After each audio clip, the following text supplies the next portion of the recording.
안녕하세요. 김선영입니다. 오늘은 고소한 뱅어포를 바삭하게 튀겨 매콤한 고추장 양념과 짭조름한 간장 양념에 무쳐볼 건데요. 맛있는 뱅어포 무침 함께 만들어 볼까요? 자, 우선 뱅어포를 준비했는데요.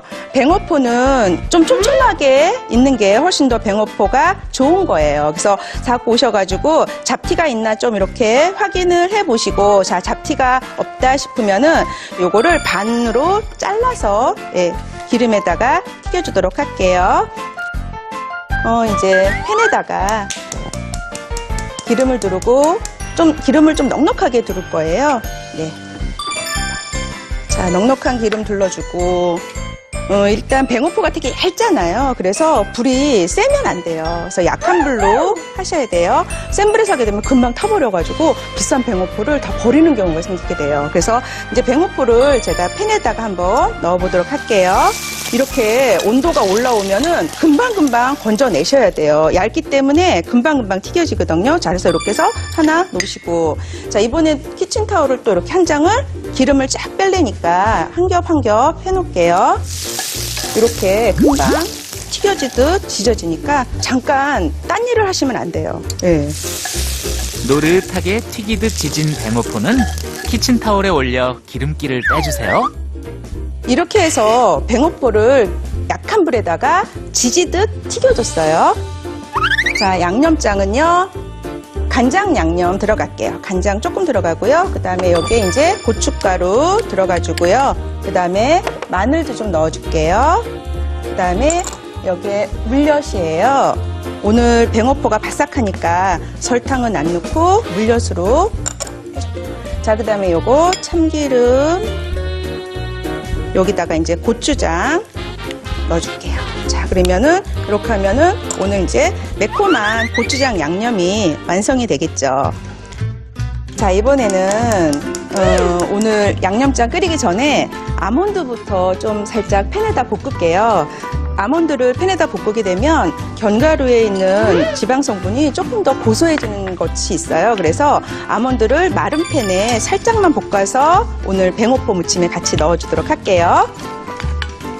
자, 이렇게 해서 아몬드가 잘 볶아졌어요. 그러면은 덜어놓고요. 왜냐하면 이 팬에다가 양념장을 끓일 거라 그래요. 그러면은 자, 양념장을 넣고 살짝 한 번만 끓여줄게요.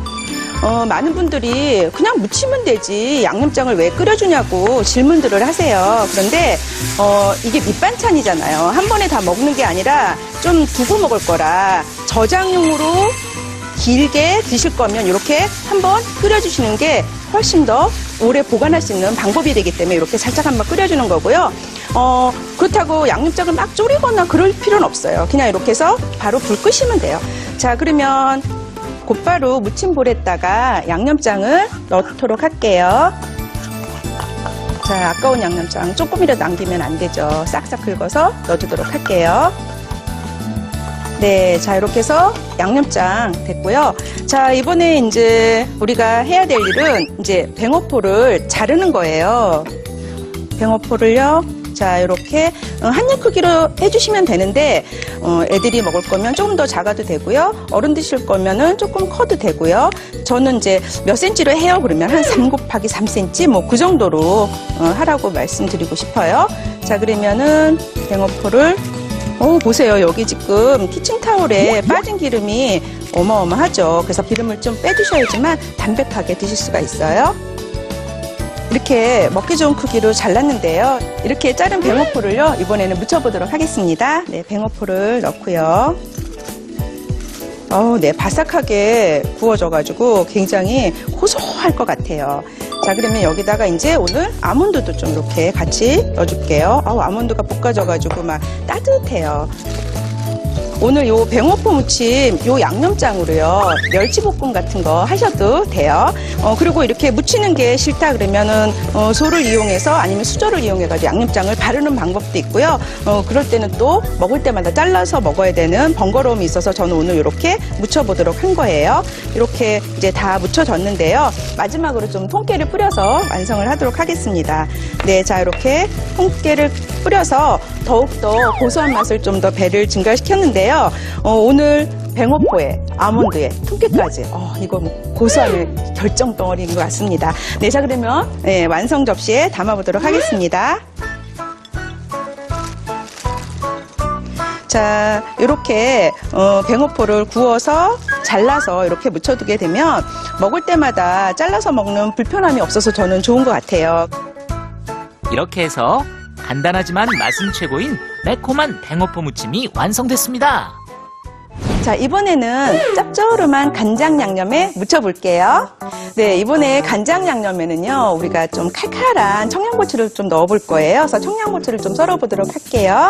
자, 청양고추는 송송송송 썰어주시면 될 것 같고요. 좀 얇게 썰어주시면 될 것 같아요. 왜냐하면 뱅어포가 얇잖아요. 그래서 청양고추도 좀 얇게 썰어 들어갔으면 좋겠어요. 네, 자, 근데 청양고추에 지금 씨가 있네요. 그래서 씨를요 한번 물로 씻어서 한번 없애보도록 할게요. 그래서 여기 물에다가 한번 청양고추를 살짝 한번 담갔다가 씨를 좀 털어내도록 할게요. 고추씨는 물에 담가 조물조물 헹궈내면 쉽게 제거할 수 있어요. 자, 이번에는요, 양념장을 좀 만들어 보도록 불로 이동해 볼게요. 한번 끓일 거라서요. 네, 자, 그러면 자, 불로 이동해서요, 불을 좀 켜고요. 자, 간장 양념이니까 우선 간장 넣어줄게요. 간장 넣어주고, 자, 단맛 나는 거 오늘 물엿 준비했어요. 네, 자, 이렇게 물엿 넣어주도록 하고요. 그 다음에 여기다가 오늘 좀 단맛에 좀 매실청도 좀 가미를 하려고 그래요.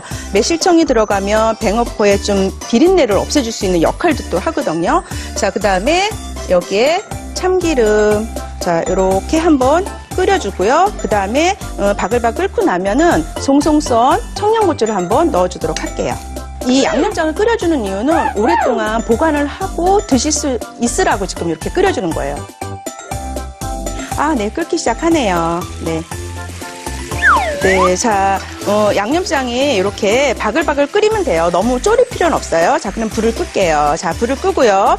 자, 색도 예쁘고 또 매콤한 맛도 나는 청양고추를 지금 넣어주도록 할게요. 네, 자, 그러면 자, 이렇게 해서 양념장이 이제 완성이 됐으니까 뱅어포를 넣어가지고 간장 양념에다가 한번 묻혀보도록 할게요.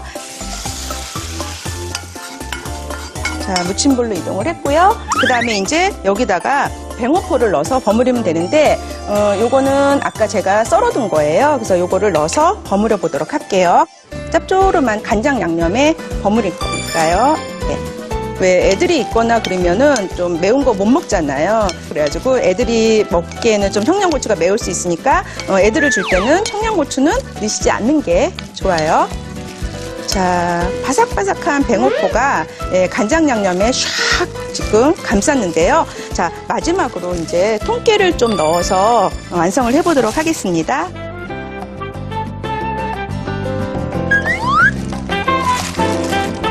자, 뱅어포 아주 고소하고 칼슘이 굉장히 많으니까 성장기 어린이들한테도 꼭 먹어야 될 것 같고 또 골다공증의 예방에 도움이 된다고 하니까 우리 여성분들 많이 드셔야 될 것 같고 네, 자 이렇게 지금 오늘요 고소한 뱅어포를 사용해서 매콤한 뱅어포 무침과 짭조름한 뱅어포 무침까지 두 가지가 완성됐습니다.